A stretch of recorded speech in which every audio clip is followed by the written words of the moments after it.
I'm reading from the book of Hebrews, chapter 4. I'm reading a couple of verses from verse 1. Let us therefore fear, lest a promise being left us of entering into his rest, any of you should seem to come short of it.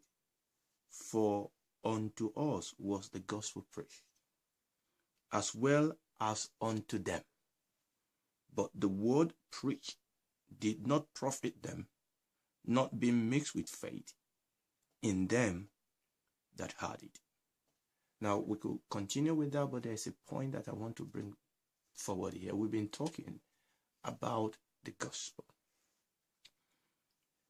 The Bible tells us here, where we read today in Hebrews chapter 4, that the word gospel is not distinctly a Christian term. It was a very common term in those days when the scriptures was written. Obviously, Christianity, like it always does, infuses this word with value, with power, with strength, with new meaning. Jesus Christ brings new beauty, new strength, new power, new glory into these words. So, if I ask you, if you ask anybody, what is the gospel? Most of us will say that the gospel means good news, and rightly so. Now, this scripture tells us that in the Old Testament, there was a gospel. A gospel was preached to the church, to the assembly in the Old Testament. The Bible talks about the church in the Old Testament. You see, that's another word that Christianity has adopted and infused with new strength. There was a church. Obviously, a church is not a building. A church is an assembly, a called out people for a purpose. And there was a church in the Old Testament. And the Bible tells us here that there was a gospel in the Old Testament. Obviously, the content is not as powerful. The content is not as beautiful as the gospel in the New Testament. But what I'm saying here is for us to see the inner meaning of this word gospel. So most of us, once we hear the gospel, we will say the gospel means good news, and rightly so. The word that is used to define the gospel in the Greek New Testament is the word euangelion, which rightly means the good news. But I'm going to take a detour here because I believe we need to look at an issue. A warning, beware. One line definition of biblical terms or biblical revelation or biblical, I will put it, doctrine. Now, I know some of us don't like the word doctrine, but the word doctrine is a biblical word.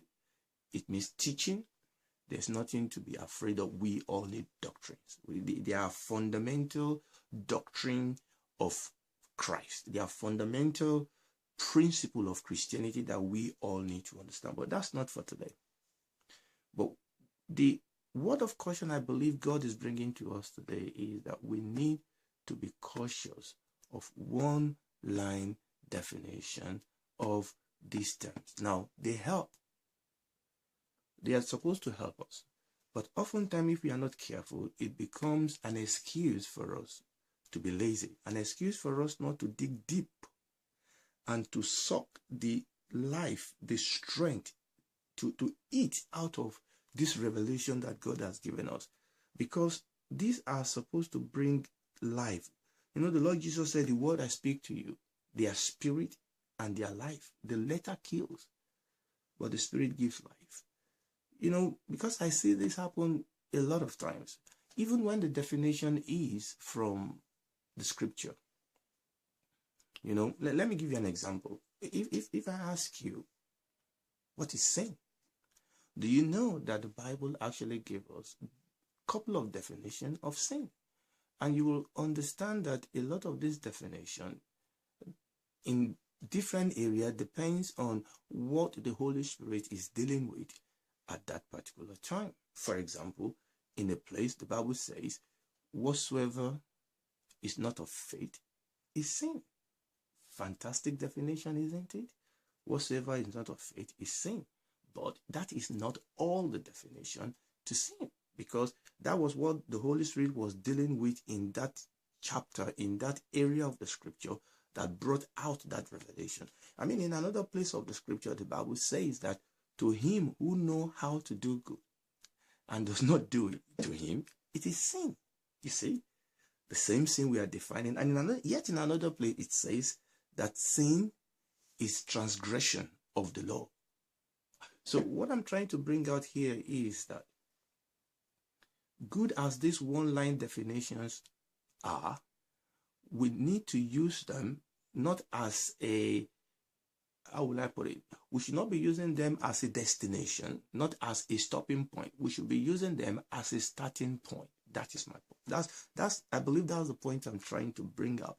So, yes, rightly so, the Greek word that is used for gospel means good news. But the question is, what is good news? And that is, what does that mean? Where the scripture tells us that there's a gospel, there's a good news. So where we read here tells us that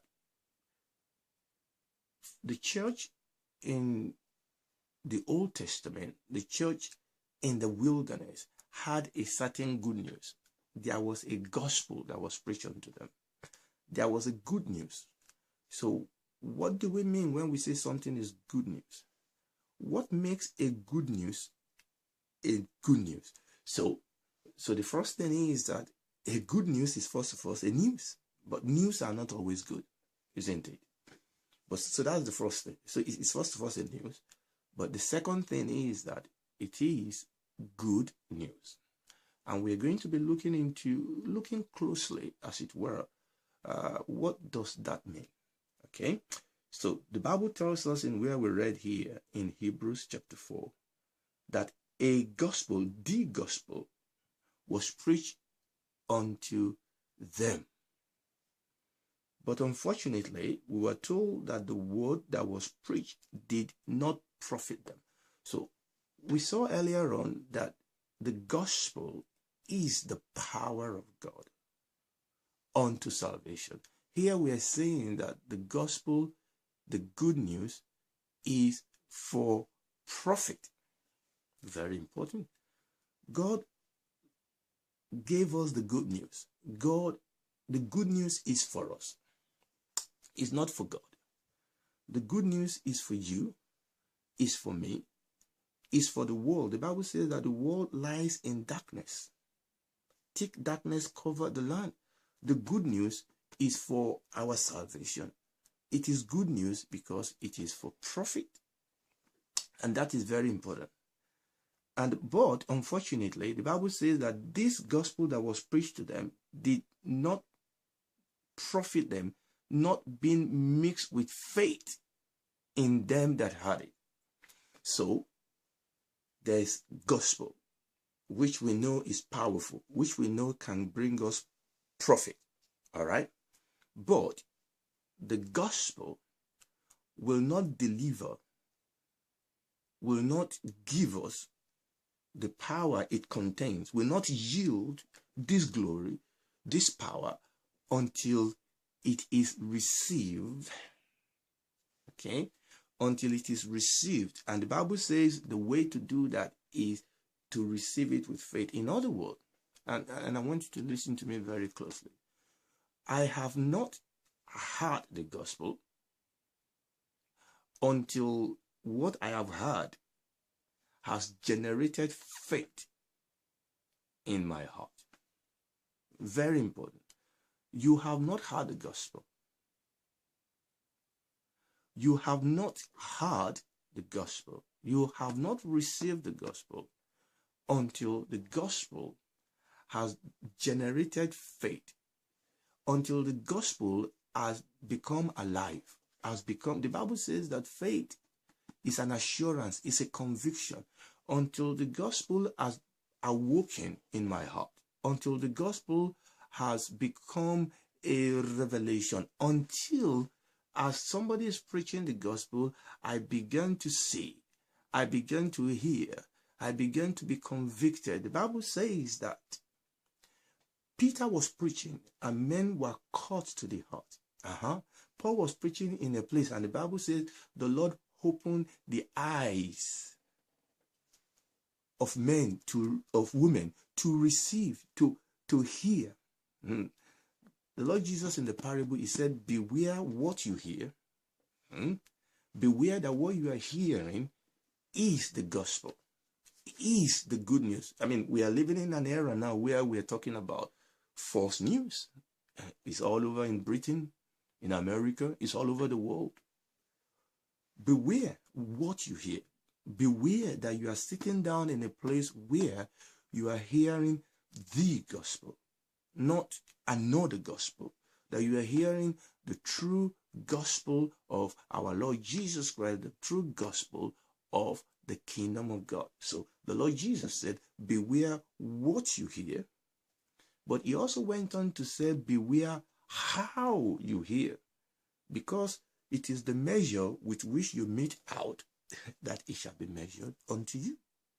Peter was talking about this word. He said, as we pay close attention, okay, it's like a light that is rising until the day star, he said, are risen in our heart.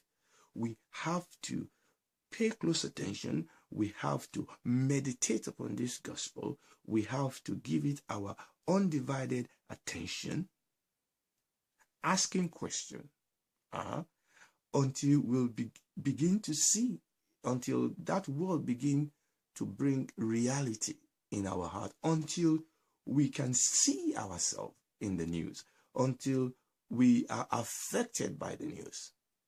Praise the Lord.